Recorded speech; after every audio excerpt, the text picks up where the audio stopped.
तस्य ज्ञानञ्जनशलाकया चक्षुरुन्मिलितं येन तस्मै श्रीगुरुवे नमः।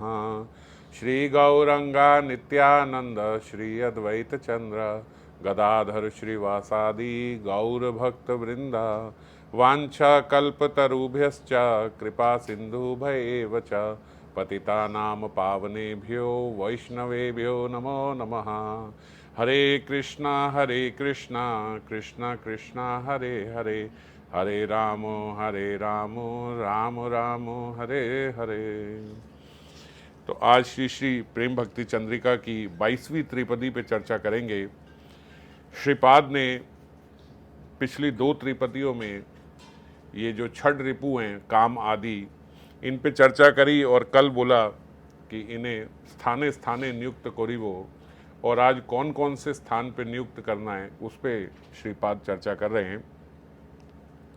इनको कृष्ण सेवा में नियुक्त करने के लिए जो यथा योग्य स्थान है उनका श्रीपाद आज इस त्रिपदी में निरूपण कर रहे हैं। कृष्ण सेवा काम अर्पणे, क्रोध भक्त द्वेषी जने, लोभ साधु संगे हरि कथा, मोह इष्ट लाभ बिने, मद कृष्ण गुण गाने, नियुक्त करीबो यथा तथा। सबसे पहले कृष्ण सेवा काम अर्पणे, जो काम क्रोध लोभ ये सब हैं, इसमें सबसे पहले काम को लिया कि काम को कहाँ अर्पण करें कि हमारे भजन के उपयोगी हो जाए। अभी ये रिपु हैं, अभी ये सारे जो हैं ये हमारे भजन के विरोधी हैं।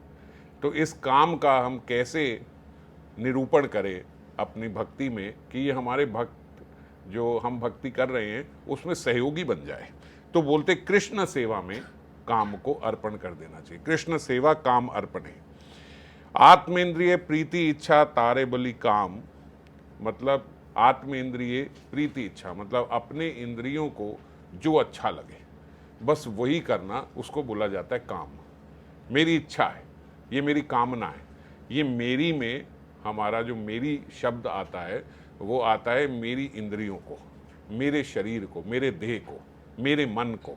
तो हम बोलते हैं मेरी ये इच्छा है, मेरे मन की ये इच्छा है। इसका कहने का तात्पर्य हम मैं जब अपने देह में निरूपित करे रखते हैं, ये मैं कौन है, मैं मेरा देह है। हम अपने देह को मानते हैं कि यही मैं हूँ, तो मेरी इच्छा मेरा मन ये कर रहा है करने को, इसको बोला जाता है काम। आत्म इंद्रिय प्रीति इच्छा तारे बलि काम, कामेर तात्पर्य निज संभोग केवल। काम का क्या अर्थ है कि केवल अपने ही संभोग की, अपने ही भोग की बात को सोचना। इत्यादि वाक्य जो ये हैं इनसे पता चलता है, ये चैतन्य चरितामृत के वाक्य हैं, इनसे पता चलता है कि काम या कामना की गति अपने सुख की ओर ही है। इसका जो डायरेक्शन है वो केवल अपने सुख की ओर है। यदि इसे कृष्ण सुखार्थ यानी कृष्ण के सुख के लिए नियुक्त कर दिया जाए तो यही काम जो है वो प्रेम में परिणत हो जाता है।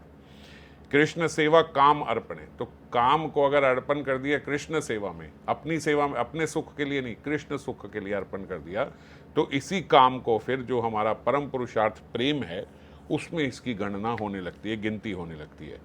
कृष्ण इंद्रिय प्रीति इच्छा धरे प्रेम नाम, आत्म इंद्रिय प्रीति इच्छा धरे काम नाम, और कृष्ण इंद्रिय प्रीति इच्छा धरे प्रेम नाम। अपने सुख के लिए, अपनी इंद्रियों के, अपने मन के, अपने देह के अनुकूल कोई कार्य किया जाए, उसी को सेंटर में रख के कार्य किया जाए, वो काम है। पर कृष्ण सुख को सेंटर में रख के अगर कार्य किया जाए तो उसका नाम प्रेम है। कृष्ण सुख तात्पर्य है प्रेम तो प्रबल। कृष्ण सुख तात्पर्य क्या है?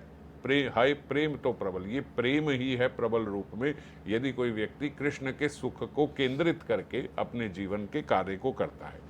इन 2 चैतन्य चरितामृत के जो वाक्य हैं इनसे पता चलता है कि कृष्ण के सुख साधन की इच्छा को ही प्रेम कहा जाता है। अब ये काम में बाबा बोलते हैं जो कम धातु है और प्रेम में जो प्री धातु है, ये दोनों ही धातुओं का अर्थ है इच्छा। तो इच्छा दोनों में कॉमन है, ये धातुगत इनमें कोई भेद नहीं है, पर लक्ष्यगत विपुल भेद है। जो इन दोनों का लक्ष्य है उसमें बहुत बड़ा भेद है। इच्छा तो है, पर एक इच्छा मेरे लिए कार्य कर रही है और एक कृष्ण की इच्छा के अकॉर्डिंगली मैं कार्य कर रहा हूं। काम जो है वो व्यभिचारी है, व्यभिचारी किसको बोलते हैं? जो किसी एक का होके नहीं रहता, जो क्षणिक है, जो टेम्पररी है। जैसे व्यभिचारी स्त्री है, तो व्यभिचारी स्त्री किसको बोलते हैं? आज इस पुरुष के साथ घूम रही है, कल उस पुरुष के साथ, कभी इसको अपना मानती है, कभी उसको सुहृद मानती है, बोलते व्यभिचारी नहीं है। उदाहरण दे रहा हूँ, ये व्यभिचारी है, टेम्पररी। तो और तो काम का स्वभाव कैसा है? काम बोले काम भी व्यभिचारी है। आज इच्छा करती है ये कर लें, आज इच्छा करती है वो कर लें। अभी आपकी इच्छा करेगी 2 रसगुल्ले खाने की, मीठा खाने को मन कर रहा है, 2 के बजाय आपको 4 दे दिए जाएं तो आप कहोगे मुंह बहुत मीठा हो गया, अब थोड़ा नमकीन ले आओ। तो क्या हुआ? व्यभिचारी है। अभी तो मन कर रहा था बहुत मीठा खाने का, अब थोड़ा मीठा खा लिया, मन कर रहा है नमकीन खाने का। फिर मन करेगा किसी दिन कि थोड़ा चटपटा खाए, थोड़ा चटपटा ज़्यादा खा लिया, अब तुरंत मन करेगा अब मीठा खा ले। फिर मन करेगा थोड़ा ज़्यादा पानी पी ले, पानी भी ऐसे लगेगा बड़ा फीका फीका हो, अब थोड़ा शरबत पी ले। थोड़े दिन सुबह से लेकर शाम तक शरबत पी लिया, मन कर सादा पानी चाहिए। तो काम क्या हुआ? काम का स्वभाव व्यभिचारी है, कहीं टिकता नहीं है। अभी मन करेगा ठंडा फल खा लूँ, ज़्यादा ठंडा फल का, अब कहेगा अब कुछ गर्म खाने का मन कर रहा है ना? तो ये व्यभिचारी है। मगर प्रेम जो है, प्रेम एक निष्ठ है। प्रेम केवल कृष्ण के सुख के लिए, केवल कृष्ण के सुख के लिए, वो दूसरी बात जानता ही नहीं। उसका फ्लिकरिंग स्वभाव नहीं है। व्यभिचारी मतलब फ्लिकरिंग स्वभाव, जैसे हम बोलते हैं ना, फ्लिकरिंग माइंड है, टिकता नहीं है कहीं पे। मगर प्रेम जो है वो फ्लिकरिंग नहीं है, वो कृष्ण सुख के लिए। और कृष्ण जो है वो भी फ्लिकरिंग नहीं है ना?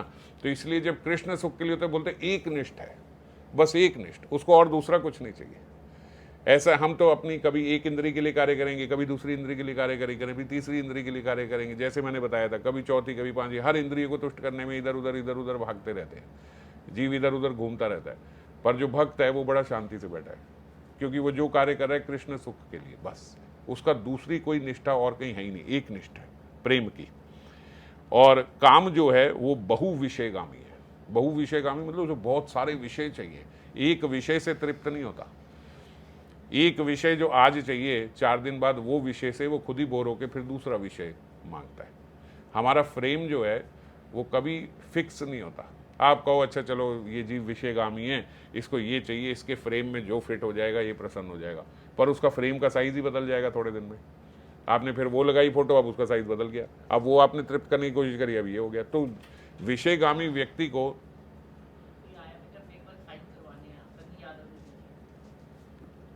विषयगामी व्यक्ति को कभी तृप्त नहीं किया जा सकता। जाके देख लो, उसको कभी हम तृप्त नहीं कर सकते, है ना? लेकिन जो भक्त है, जो प्रेमी है, वो बोलते हैं वो सिंधुगामी है। सिंधु कौन है? कृपा सिंधु, साक्षात हरि, वो सिंधुगामी है, वो विषयगामी नहीं है, उसे अलग अलग अलग विषय नहीं चाहिए। तो गंगा धारा की तरह उसकी अविच्छिन्न गति है श्री कृष्ण की ओर। जैसे गंगा बह रही है एक तरफ समुद्र की ओर, उसकी लहर जो है, गंगा की जो रुख है, वो कभी ऐसे नहीं आज इधर भाग रही है, कल उधर भाग रही है, कभी उधर भाग, एक ही तरफ गंगाधार चल रही है, समुद्र की ओर जा रही है। सारी नदियां जो हैं उनका प्रवाह समुद्र की ओर जा रहा है। इसी प्रकार से जो प्रेमी व्यक्ति है उसका प्रवाह सदा कृष्ण सुख के लिए, एक ही और उसका प्रेम तरंगायित है। वो ऐसे नहीं कभी इधर जा रहा है कभी उधर जा रहा है, ऐसे नहीं है। नदी के प्रवाह की तरह एक ही तरफ कृष्ण सुख रूपी सागर की ओर चल रहा है। काम से स्वसुख की इच्छा चेष्टा निकल जाए और भगवत सुख की इच्छा हो जाए, है वही इच्छा। इच्छा कह रहे ना, धातु तो वही है इच्छा।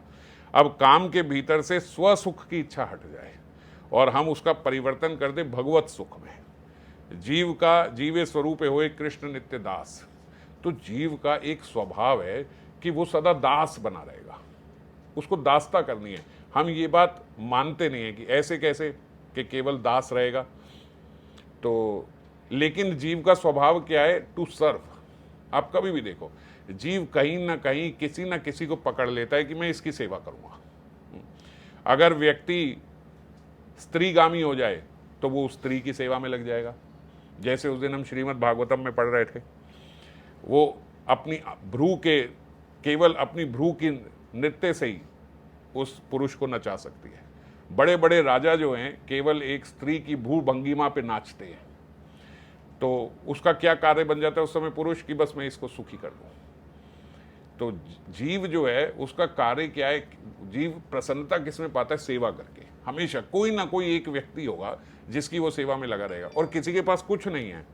ये हम उदाहरण पहले सुनते थे और देखते थे कि अगर मान लीजिए किसी के परिवार में कोई नहीं है, वो अकेला है, तो वो क्या करेगा, वो 2 कुत्ते पाल लेता है और उन कुत्तों की सेवा करता है। उसे लगता है कि कुत्ते मैंने अपने लिए पाले हैं, पर फिर वो उन कुत्तों की सेवा में लग जाता है। तो उसका स्वभाव है, ये उसका स्वभाव है सेवा करना, वो सेवा करके ही प्रसन्नता पाता है। तो ऐसे ही जीव का स्वभाव है, वो अपनी इंद्रियों की सेवा में लगा हुआ है।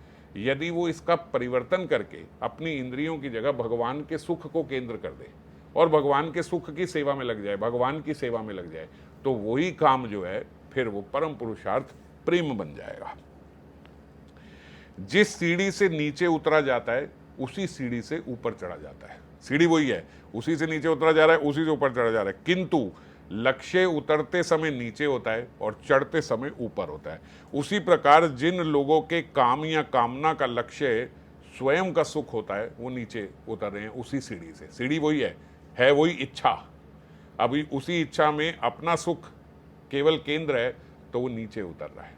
और वही सीढ़ी से अगर भगवत सुख की कामना हो जाए तो उसी सीढ़ी से वो ऊपर, उसी इच्छा से।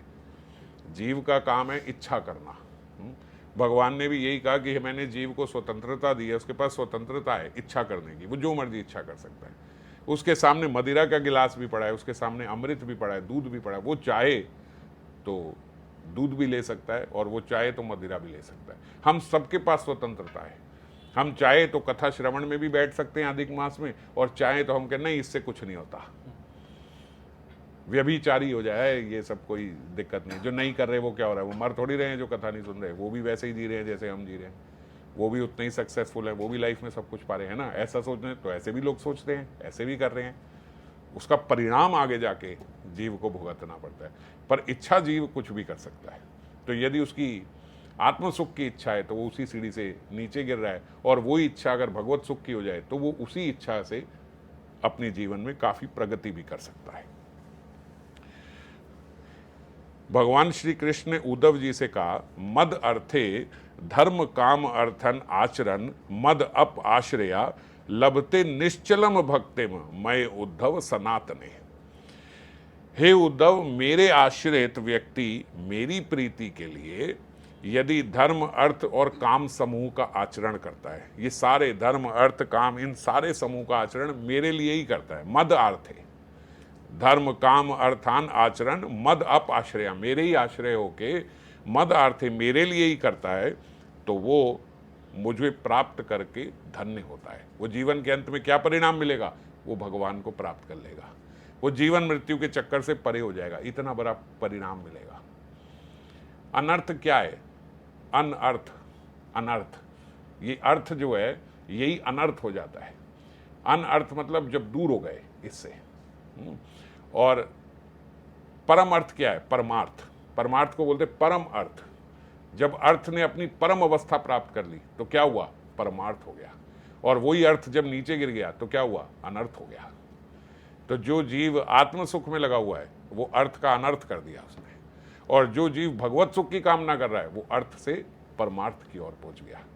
ये अर्थ की परम अवस्था जो है उसी को बोला जाता है परमार्थ। ठीक है, तो अन्य कामनाओं से शून्य होकर कृष्ण कामना से हृदय को पूर्ण करने का जो नाम है उसी को प्रेम बोला जाता है। अन्य कामना से निवृत्त होकर केवल कृष्ण कामना के लिए, केवल कृष्ण प्रसन्नता के लिए कार्य किए जाए।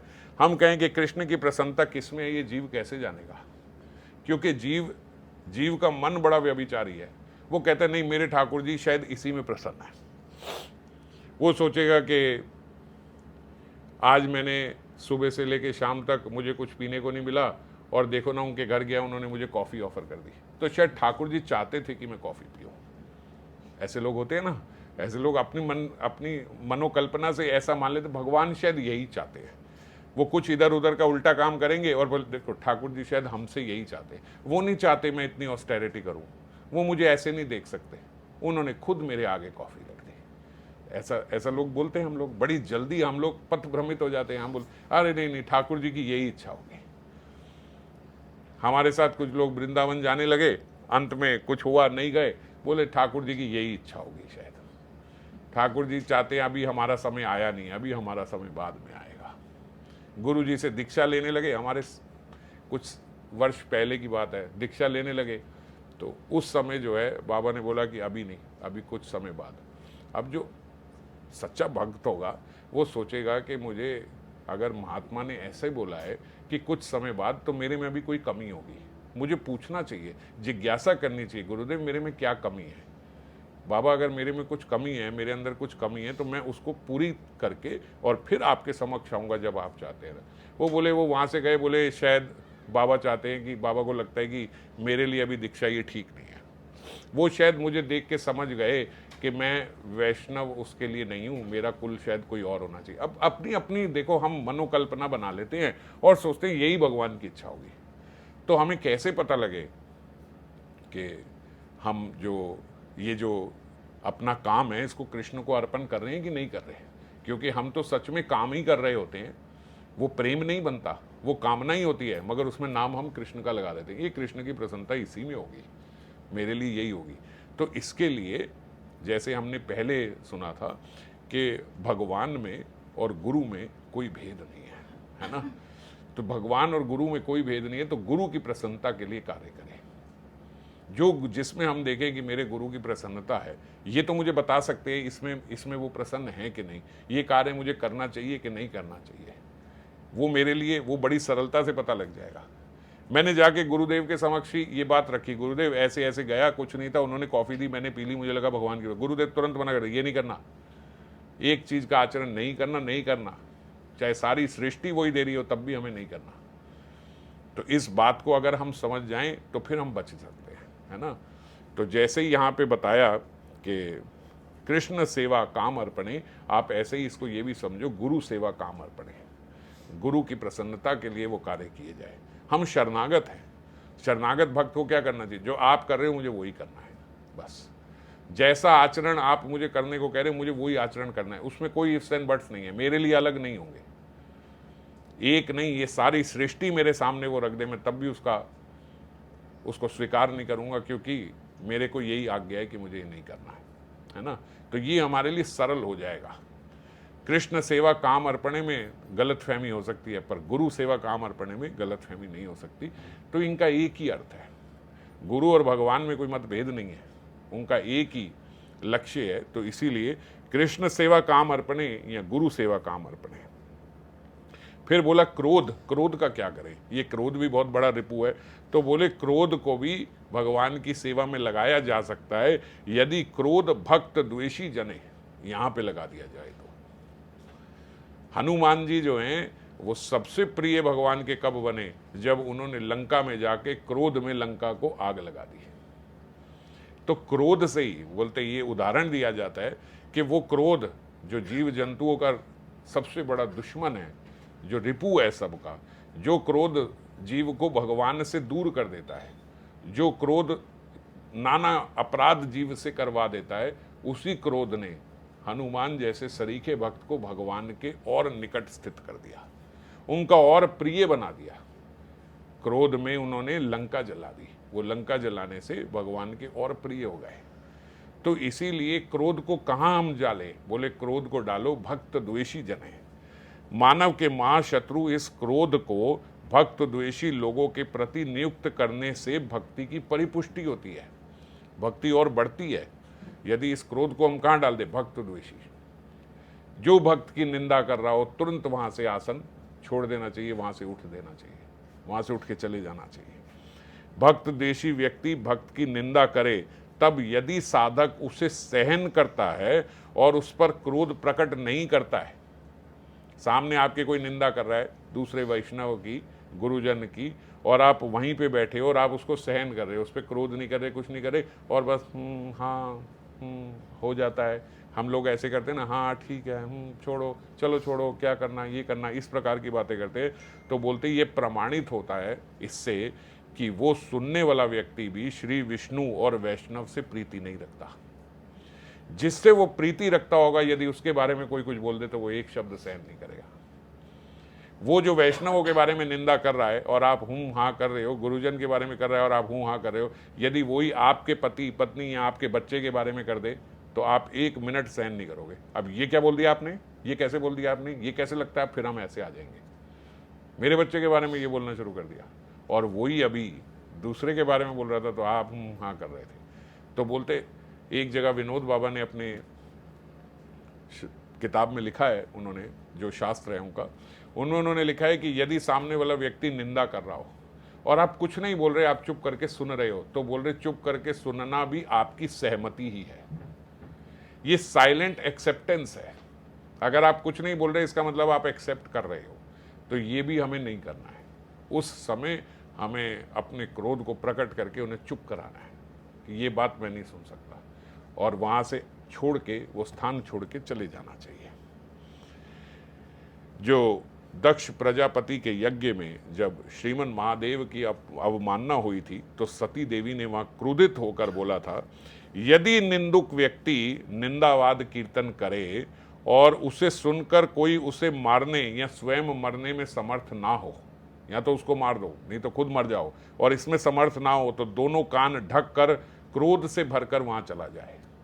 अपना क्रोध प्रकट करता हुआ दोनों कान बंद करके वहां से चला जाए।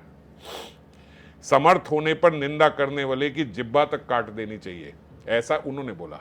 पर यहाँ पे बाबा ने बोला कि वैष्णवों के लिए ये अनिवार्य नहीं है कि वो इस प्रकार की हिंसा करे या अपने प्राणों को गंवाए, तो इसीलिए उसके लिए ये अनुचित ना हो, इस अनुचित नहीं है। इसीलिए उनका अपने कर्णद्वय आच्छादन कर श्री विष्णु का स्मरण करते हुए वो स्थान त्याग देना ही विहित है। उसके लिए यही निर्देश है कि जहाँ निंदा हो रही हो, वो क्रोधित होकर, गुस्सा दिखाकर अपने कान बंद करके वहाँ से निकले, ताकि सामने वाले व्यक्ति को भी पता लगे कि मेरी इस बात से इन्हें गुस्सा आया है, और आगे से उसे करने की ये प्रेरणा ना मिले। इससे समझ में आया कि सामान्य जनों का सर्वनाश करने वाला जो क्रोध है, ये क्रोध कौन है? जो आम आदमी का सर्वनाश कर देता है। वही क्रोध जब भक्त द्वेषी के प्रति नियोजित किया जाता है, तो वैष्णवों के तो भजन को और परिपुष्ट करता है वो, और उनके भजन का गहना बन जाता है, वो अलंकारित कर देता है उनके भजन को, यदि वैष्णव द्वेषी पे वो क्रोध करता है तो। पर ये बड़ा मुश्किल होता है। जहां निंदात्मक चर्चा चल रही हो, वहां जीव को बड़ा आनंद आता है। तो वो क्रोध ना करके, अगर वो ये भी समझता है कि मुझे निंदा नहीं करनी, तो जीव पता है क्या सोच के बैठा रहता है, सुन तो लूं ये क्या कह रहा है, जरा इसकी भी तो बात सुन ले, हो सकता है ये ठीक कह रहा हो, क्या पता वो ही गलत हो। तो जो जिसके हम सुहृद होते हैं, जो हमारे साथ का ही होता है, उसकी भी यदि कोई निंदा कर रहा हो तो भी हम एक बार को बैठ जाए, जरा सुने तो ये क्या कह रहा है। तो ये जो मन चाल चल रहा है ना, जरा सुने तो सही ये क्या कह रहा है, बस इसी से आपका पतन हो जाता है। हमें नहीं सुननी किसी की भी निंदा, हमें नहीं पता लगाना क्या है क्या नहीं, ना इससे ना उससे, हमें किसी की नहीं सुननी।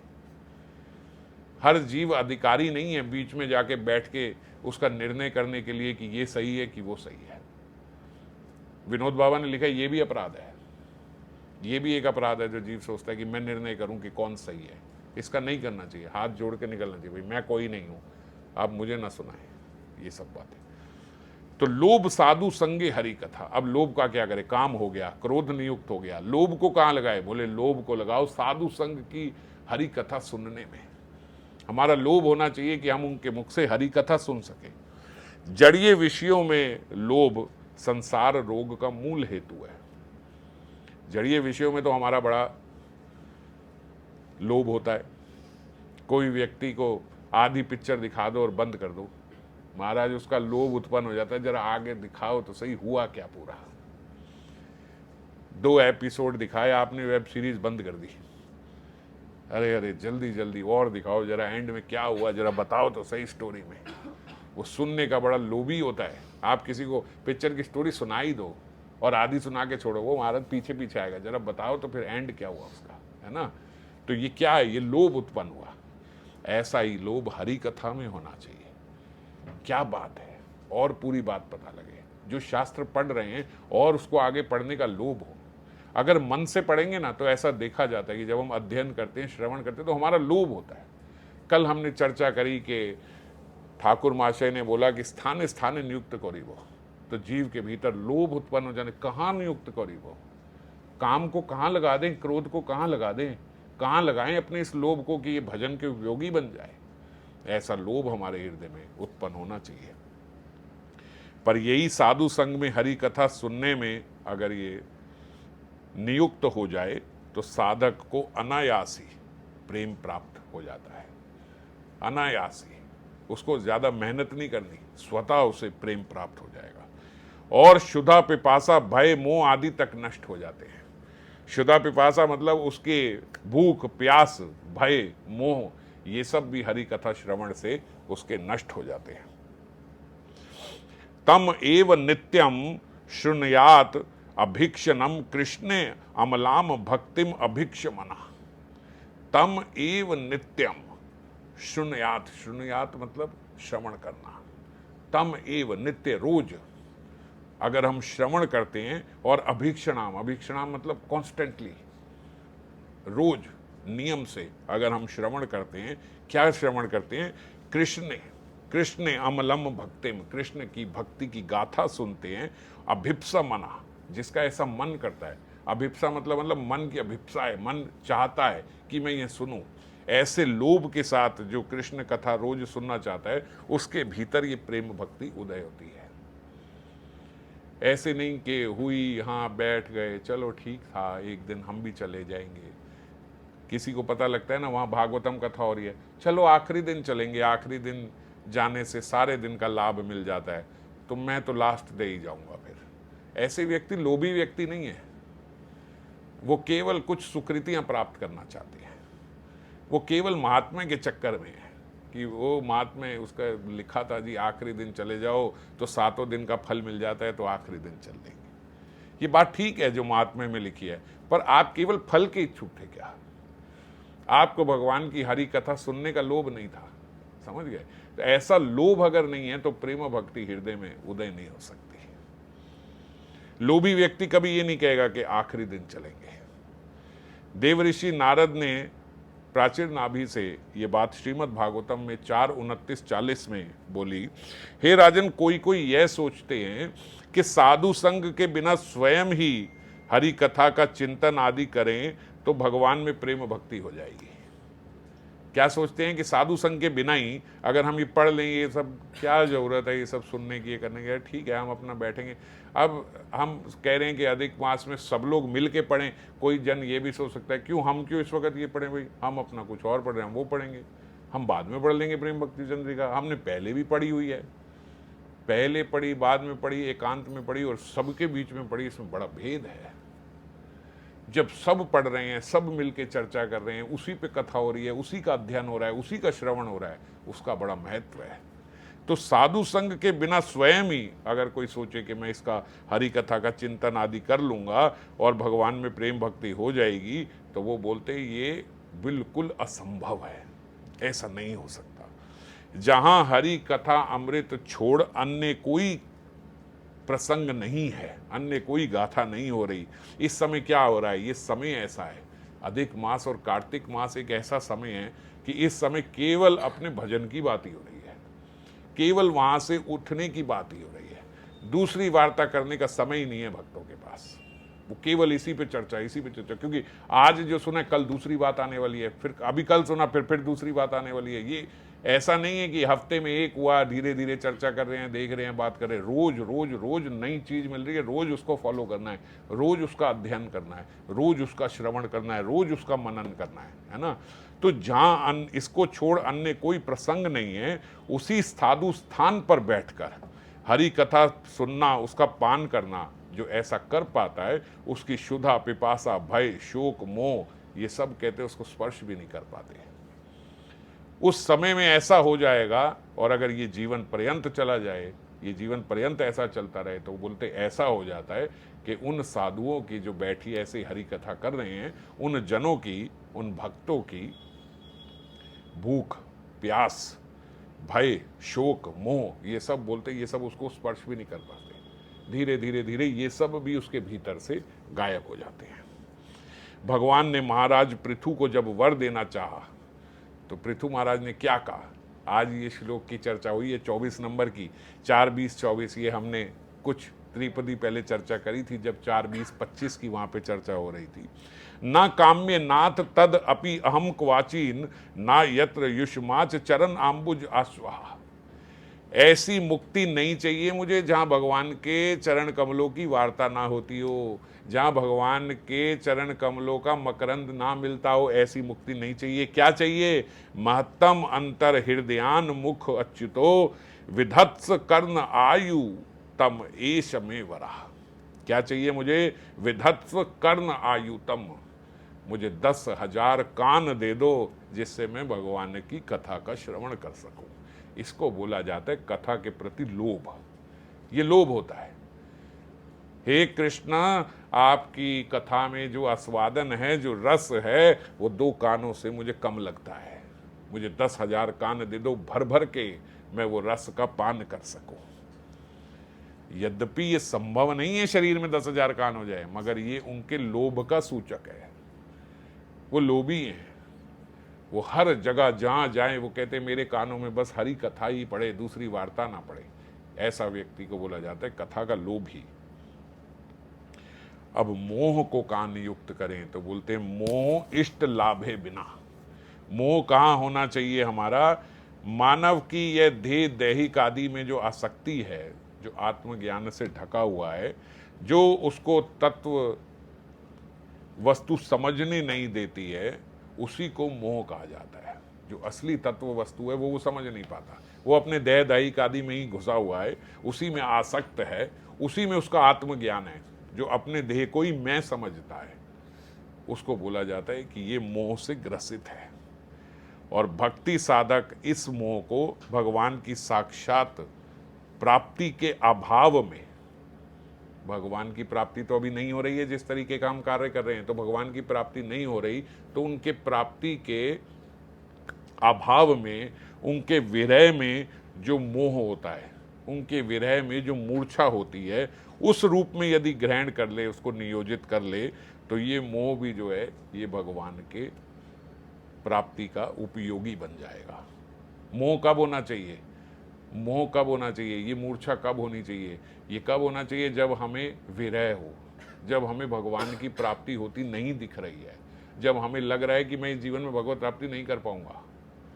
ऐसा विरह जब मेरे भीतर आ जाए तब मोह। तात्पर्य यही है कि श्री कृष्ण के श्रवण कीर्तन स्मरण आदि में साधक लोकातीत आनंद प्राप्त करता है। बहुत उसे मजा आ रहा है इसमें, पर इस आनंद में भी यह आवश्यक है। यह आनंद तो हमें मिल रहा है श्रवण करने में, मगर इसमें आवश्यक है कि साधक के हृदय में साक्षात भगवत प्राप्ति की इच्छा जागृत हो, उनके अभाव का बोध हो।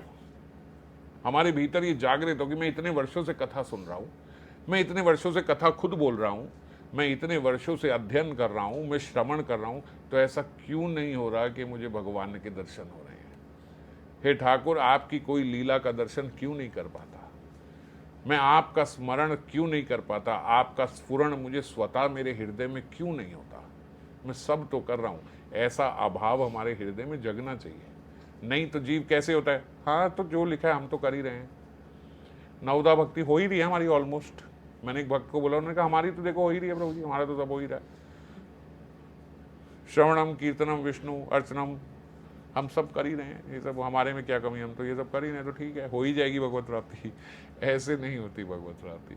अगर आपको लग रहा है कि ठीक है हमारा तो सब हो ही रहा है, सब ठीक चल रहा है, तो नहीं होगा। क्यों? इसमें क्या कमी है? इसमें लोभ की कमी है। इसमें क्या कमी है? इसमें अगर नहीं मिल रहा तो कोई मोह नहीं हो रहा हमें, है ना? कोई विरह नहीं हो रहा हमें कि हमें क्यों नहीं मिल रहे, अभी क्यों नहीं हो रही, क्यों हो जाएगी, अभी क्यों नहीं। आपको यदि बोला जाए कि आपके पास अभी धन नहीं है ये इतनी बड़ी गाड़ी खरीदने का, आप 50 लाख रुपया इकट्ठा करो तब ये गाड़ी खरीद सकते हो। आप 1 करोड़ 2 करोड़ इकट्ठा करो तब ये घर खरीद सकते हो। आप कहो ठीक है, 5 साल 6 साल 10 साल लगा के आपने वो 2 करोड़ रुपया इकट्ठा किया। अब वो 2 करोड़ रुपया जब आपने दिया तो हमने बोला महाराज ये घर तो 5 करोड़ का हो गया। अब आपको मोह हो जाएगा, ये क्या हुआ, अब अभाव होगा, अब आप रोने लगोगे, मैं तो अपने जीवन के 10 साल लगा दिए, आपने कहा था 2 करोड़, अब आप कह रहे हो 5 करोड़। ऐसा होगा कि नहीं होगा? तो जब हम भजन करते हैं हम सोचते हैं कि इतना भजन करने से तो लिखा है कि भगवत प्राप्ति हो जाती है, तो मुझे क्यों नहीं हो रही? फिर मैं अपनी कमियां देखना शुरू होऊंगा। समझ गए? ये अभाव मेरे भीतर आना चाहिए कि क्यों नहीं हुआ। इतना बोला था कि ऐसे करने से, नवदा भक्ति करने से, श्रवण करने से, कीर्तन करने से, स्मरण करने से, अर्चना करने से भगवत प्राप्ति होती है। मैं तो कर रहा हूँ, फिर क्यों नहीं हो रही? फिर दिखाई देगा कहाँ कहाँ मुझसे गलती हो रही है, क्या क्या मुझसे अपराध हो रहे हैं, कहाँ मेरा भजन जो है वो लीक हो रहा है, कहाँ मैं इतना भजन करने के बाद भी जितना करता हूँ उससे ज़्यादा रोज गवा देता हूँ। वो कहाँ के पॉइंट्स है, फिर हम वो ढूंढेंगे। एक व्यक्ति रोज अपने यहाँ कमाई करे और वो कमाई जो है वो एक जगह लॉकर में डालता जाए और महीने के अंत में जब देखे तो लॉकर में केवल एक गड्डी पड़ी है। अब एक गड्डी देख के उसे मोह हो जाएगा कि नहीं हो जाएगा, ये क्या हो रहा है, मैं तो रोज रोज रखे जा रहा था। फिर वो हिसाब लगाएगा कि पता लगाना पड़ेगा ये कहाँ से चोरी हो रही है, मैं रोज ला के रख रहा हूँ, ये क्यों नहीं जमा हो रहा। सोचेगा या नहीं सोचेगा, या सेटिस्फाई रहेगा चलो हम तो कर ही रहे हैं, वहाँ तो नहीं सोचोगे ना। आपका पैसा गायब हो जाए तो तुरंत देखोगे कि मेरा पैसा कहाँ से गायब हो रहा है, कौन चोरी कर रहा है। और भजन चोरी हो रहा है उसके बारे में कोई चिंता नहीं कर रहा। आप ही हो, खुद ही भजन कर रहे हो। आप इतना जो भजन कर रहे हो वो भजन क्यों उपयोगी नहीं हो रहा आपके, क्यों मुझे भगवत दर्शन नहीं हो रहे, क्यों मेरे स्मरण की जो क्वालिटी है वो बढ़ नहीं रही है, वो क्यों नहीं बढ़ रही? क्योंकि मेरा भजन चोरी हो रहा है। कहाँ चोरी हो रहा है? ऐसा क्या अपराध हो रहा है मुझसे? ऐसी क्या कमी आ रही है मेरे भावों में, मेरे स्वभाव में क्या कमी है जिसके कारण मैं इतना गंवा रहा हूँ? ये सोचना चाहिए। ये अभाव बोध हमारे भीतर होना चाहिए। ये विरह उत्कंठा हमारे भीतर जागरूक होनी चाहिए। बाबा बोलते जैसे दंपति के मिलन से संतान उत्पन्न होती है, ऐसे ही प्रेम के साथ उत्कंठा हो तभी भगवत दर्शन होते हैं। प्रेम के साथ उत्कंठा भी होनी चाहिए, तभी भगवत दर्शन प्राप्त होते हैं। श्री रूप सनातन आदि जो छठ गोस्वामी हैं, ये साक्षात महाप्रभु के ही पार्षद हैं, ये तो पार्षद हैं साक्षात। फिर भी इष्ट लाभ के अभाव में उन सब के अंदर अलौकिक विरह व्याकुलता दिखाई देती है। कैसा व्याकुलता है रघुनाथ दास गोस्वामी पाद के अंदर, कैसी व्याकुलता हमने पढ़ी है रूप गोस्वामी की, सनातन गोस्वामी की, जबकि वो तो साक्षात पार्षद है। साक्षात रूप रति मंजरी जो है, इनके अंदर भी वो विरह हमें दिखाई देता है और अलौकिक विरह, व्याकुलता हो रही है। आत्महत्या करने को भाग रहे हैं रघुनाथ दास गोस्वामी पाद की, अब क्या करूंगा श्रीमन महाप्रभु के जाने के बाद। सनातन गोस्वामी, रूप गोस्वामी रोकते हैं उन्हें, ये नहीं करना। ये क्या, ये मोह हुआ ना, ये मोह हुआ ना विरह में। ये बोलते मोह विरह में होना चाहिए, ऐसी व्याकुलता होनी चाहिए जीव के भीतर। तो संसार भर के भक्ति साधकों के लिए ये आदर्श हैं रूप रघुनाथ सनातन गोस्वामी और इनका विरह। ऐसा हमारे भीतर भी होना चाहिए। काम, क्रोध, लोभ, मोह सब अर्पण हो गए, अब क्या रह गया? मद। मद को कहाँ अर्पण करे? बोले मद को अर्पण करना है कृष्ण गुण गाने, कृष्ण गुण गाने में। मद का अर्थ है अभिमान या अहंकार। अभिमानी व्यक्ति भगवान से सबसे ज्यादा दूर है, बहुत दूर है। ये भी हमने पिछले त्रिपतियों में चर्चा करी थी। गोपियों के भीतर भी अभिमान आया तो ठाकुर जी वहां से अंतर ध्यान हो गए थे। जो अवगुण साक्षात गोपियों को भगवान से दूर कर सकता है या भगवान को गोपियों से दूर कर सकता है, वो अवगुण बहुत बड़ा ही होगा। तो अभिमान हमारे भीतर बिल्कुल ना हो। जिनका अहंकार निवृत्त हो गया है, केशव उनके बोलते बड़े सन्निकट है। हमने शुरू में ये बात पढ़ते थे कि जिसके भीतर ईगो है, भगवान वहां बोलते आई गो। आपके अंदर ईगो है, देन आई गो। भगवान चले जाते हैं जिसके भीतर अहंकार होता है, और अहंकार नहीं है तो भगवान बड़े सन्निकट है। जैसे हम एगलेस चीजें खाते हैं, बोलते हैं ऐसे ईगोलेस होना चाहिए। ईगोलेस चीजें ही भगवान को प्रिय है। जो जीव ईगोलेस है भगवान उसी को स्वीकार करते हैं। किंतु बुद्धिमान भक्ति साधक इस अभिमान या मद को विनष्ट ना कर मतता के रूप में श्री कृष्ण गुणगान में लगा देता है। मद है, मद क्या होता है? जब जीव किसी चीज के पीछे पागल हो गया, मद हो गया इसको, इसे बोलते हैं ना, इसे धन का मद हो गया है, इसे अपनी पोजीशन का मद हो गया है ना, इसे अपने कुल का मत हो गया है, ऐसे बोलते नहीं। मतता में है ये अभी यौवन की मतता में, समझ नहीं रहा ये मद। तो ये मद जो है ये बोलते कृष्ण गुणगान में लगा दे। जैसे श्रीमद भागवतम, ये भागवतम कौन है? जो श्री के मद से भरी हुई है, जो किशोरी जी के मद से भरी हुई है, ऐसा श्रीमान, श्रीमद भागवतम, श्री के मद में है ये। तो मद का अर्थ है मतता, अर्थात भक्त श्री कृष्ण गुणगान में प्रमत होकर शीघ्र ही प्रेम सिद्धि को प्राप्त करता है और धन्य होता है। अब शील ठाकुर महाशय ने ये इस त्रिपदी में बोला कि स्थाने स्थाने नियुक्त करिवो कृष्ण सेवा काम अर्पणे, क्रोध भक्त द्वेषी दमने, लोभ साधु संगे हरि कथा, मोह इष्ट लाभ बिने, मद कृष्ण गुण गाने, नियुक्त करीबो यथा तथा। बाबा यहाँ पे बोलते कि ठाकुर महाशय ने ये प्रॉमिस तो किया कि सारे के सारे जो 6 रिपु हैं इनको भजन के विभिन्न स्थानों में नियुक्त करूंगा, ऐसा उन्होंने संकल्प तो लिया, परंतु काम क्रोध लोभ मोह मद को तो लगा दिया, पर मात्सर्य के लिए कोई स्थान नहीं ढूंढ पाए। किंतु वे षड रिपुओं में से अन्यतम मात्सर्य का स्थान नहीं खोज पाए। ठाकुर महाशय इस मात्सर्य के बारे में जब बारी आई तो नीरव हो गए। 5 की बात करी, 6 की उन्होंने बात ही नहीं करी। बोले क्यों? क्योंकि इसको कोई स्थान नहीं दिया जा सकता। बाकी सबको भगवान की सेवा में लगाया जा सकता है, मगर मात्सर्य को भगवान की सेवा में नहीं लगाया जा सकता। इससे समझना होगा कि मात्सर्य रिपु का विनाश ही करना होगा। मात्सर्य को कहीं नियुक्त नहीं कर सकते और इसको विनाश किए बिना भजन का अधिकार प्राप्त नहीं हो सकता। अगर भजन करना है तो मात्सर्य का तो त्याग करना ही होगा। जलना नहीं है किसी से, ईर्ष्या नहीं करनी किसी से।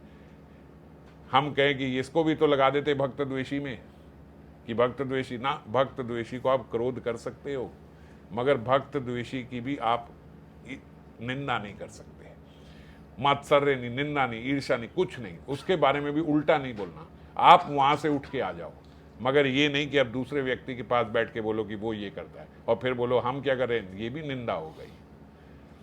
दोष दर्शन जो हैं ये भी निंदा के ही अंतर्गत आया है। आप बोलो मैं निंदा नहीं कर रही, वो निंदा कर रहा था, मैं तो इसको सचेत कर रही हूं कि वो निंदा करता है। आपने उसके दोष का दर्शन तो करा, आपने उसके दोष की व्याख्या तो करी, आपने उसके दोषों का कीर्तन किया यहाँ आके, ये भी निंदा में ही आता है। तो इसीलिए मात्सर्य ऐसी चीज है कि मात्सर्य को कहीं नियुक्त नहीं किया जा सकता, इसका विनाश ही करना होगा। तभी श्रीमद् भागवतम में जो हमने 2-3 बार चर्चा करी, पहले स्कंद पहला अध्याय दूसरे ही श्लोक में बोल दिया निर्मत्सराणाम सताम, इसका कोई इलाज नहीं है, निर्मत्सर ही होना पड़ेगा।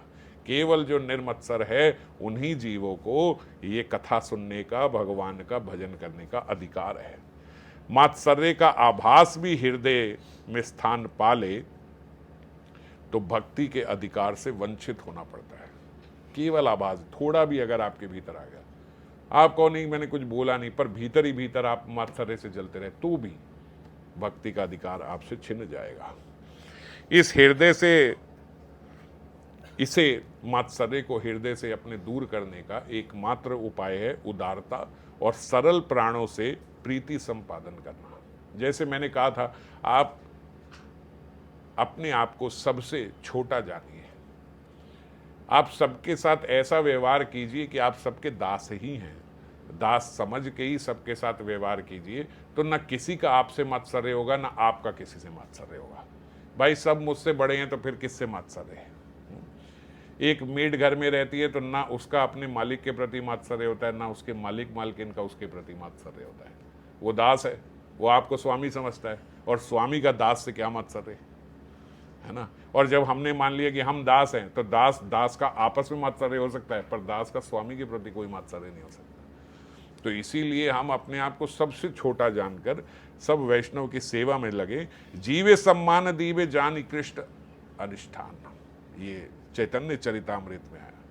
कृष्ण अधिष्ठान मतलब सब जीवों को कृष्ण का ही रूप जानकर उनकी सेवा करनी चाहिए, सभी में कृष्ण की उपस्थिति देखनी चाहिए। इस बुद्धि से जीव मात्र की यथा योग्य हमें सेवा करनी चाहिए, तभी हमारे हृदय से ये मात्सर्य खत्म होगा।